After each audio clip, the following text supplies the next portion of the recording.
Hello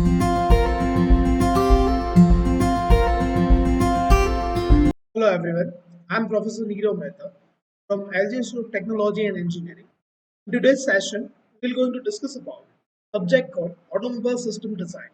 In this particular session, we'll discuss about different types of suspension system and what are different function of our suspension system. At the same time, why suspension system is required for our vehicle. So first of all, what is suspension system? Suspension system facilitate our vehicle to have that comfortable ride. So, in this sense, the work function of the suspension system is to absorb all the deflection as well as unbalanced forces of a vehicle which should be or which shouldn't be transferred to the driver, or you can say a body or a frame of a vehicle. So it is also, you can say, it is kind of a supporting or guardian component of or element of our vehicle. There are different types of suspension element, and there are different types of suspension system. So in this particular chapter we will going to discuss about different types of suspension element as well as different types of suspension system. So there are four different types of suspension element which we are going to discuss here or study. First is our suspension system, which is coil spring or helical spring suspension system. Second one, lip spring suspension system. Third one, telescopic suspension system. And finally, we will also discuss about our torsional bar. Lip spring suspension system, when we are considering lip spring suspension system, which will have different application. Coil spring suspension will have different application. Telescopic will have different, and ultimately torsion bar will have different application. So it depends on the application as well as their function. We will going to design different types of suspension system. In some cases, we are also going to use combination of the suspension system. So let's go further towards into the suspension system. So the suspension system, initially you can see here, initially suspension system will look like this, in that our main focus is more about comfort rather than anything else. Clear? Or you can say in some cases they are merely a combination of springs as well as shock absorber to the vehicle, but nowadays they become integral part of our vehicle body. Clear? So you can't design any other component or controlling component like steering without considering this suspension system. Clear? The suspension system contains three major parts. One is structural part, clear, which determines the suspension geometry. Another one, spring, that converts kinetic energy into potential energy, and ultimately shock absorber, which dissipate this kinetic energy. Once again, let's assume this, and this will going to be applied in our design. There are three major parts, or you can say function, which we are going to consider. One is structure of our suspension system. In that case, our geometry totally we're going to depend on the structural part. Second, kinetic energy, which is absorbed by our suspension in terms of potential energy, and then damper, or you can say shock absorbers, which dissipates this kinetic energy. Nowadays suspension system could be look like this. Here we can see that beam axle front suspension system, in which you will have rigid body suspension system where suspension is rested on a single axle. Clear? Okay, so let's move on to suspension function, their main components. So here you can see what is function of our suspension. So it should provide comfort to the ride. Second one, it should hold the road easily, and ultimately it shouldn't be that our handling of a vehicle could be disrupted. Clear? Once again, which are what are the different function of our suspension? It should have comfortable, it should provide comfortable ride, it should hold our road very well, and ultimately handling shouldn't be interrupted or disrupted due to the suspension system. So our suspension system design should be in such a way that it should provide comfort, it should hold ground, and ultimately handling should be easy. At the same time, what are the different components of this suspension system? So first of all, it should have proper mechanism, or you can say kinetic mechanism, which could be connected with the links, and links should be connected with our vehicle body as well as through that spring part or through that suspensive element to our wheels.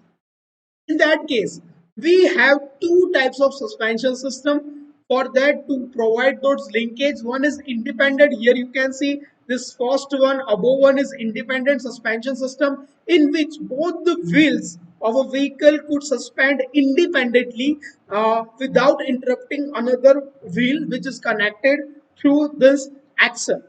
In second one, this suspension system is rested on a single axle. Clear? In that case, that shock could be transported to the another wheel. But why we have to use this kind of suspension system? When the load carrying capacity requires more amount of rigidness, or we have any vehicle which have to carry more amount of load, then we have to go for the second type, which is called rigid suspension. Clear? So these are the different mechanism depending on application of our vehicle.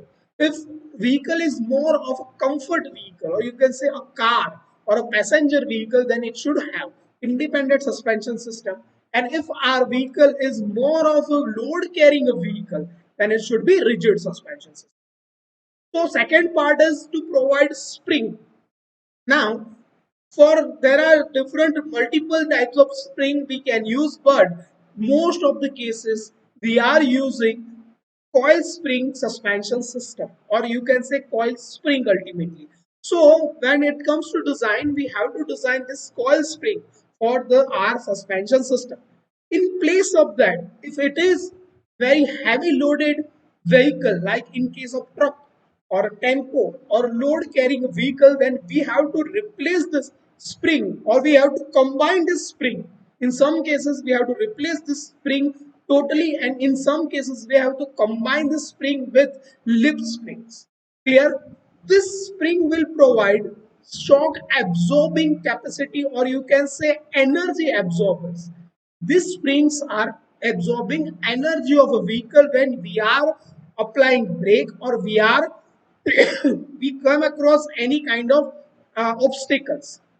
Clear? This energy will convert it into the deflection of spring, and then this deflection will transfer to the shock absorber.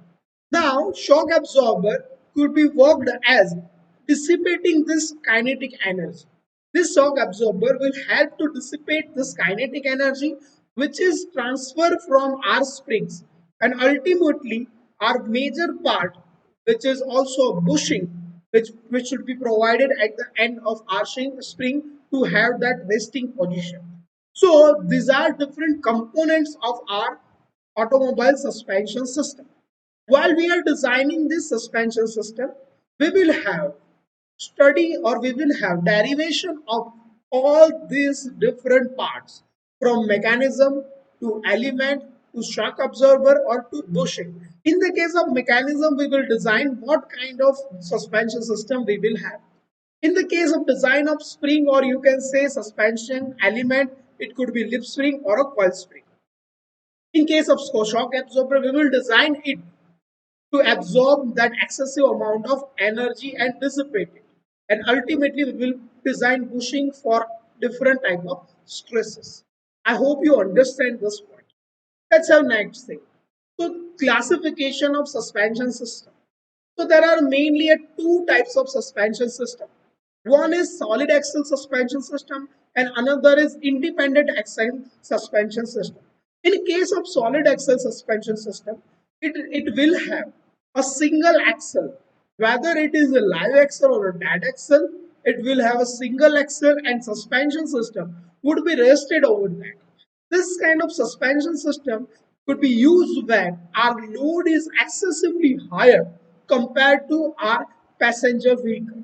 When it comes to independent suspension axle system, in that case, our axles are independently moving, which are pivoted at central point and which are supported with the help of any suspensive element. In this case, our suspensive element is nothing but a spring. Clear?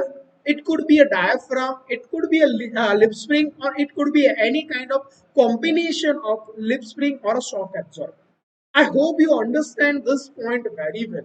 In this session, we have discussed about different function of our suspension, what is our suspension, different types of our suspension, which are the main components which we are going to design our suspension system, and ultimately classification of our suspension system. I hope you understand this point very well. If you have any doubt regarding to this particular session, you can directly contact me. For this particular session, I have referred book called Auto Design by R.B. Gupta. You can use any of these three books. Thank you. Thank you so much. We are ending this session.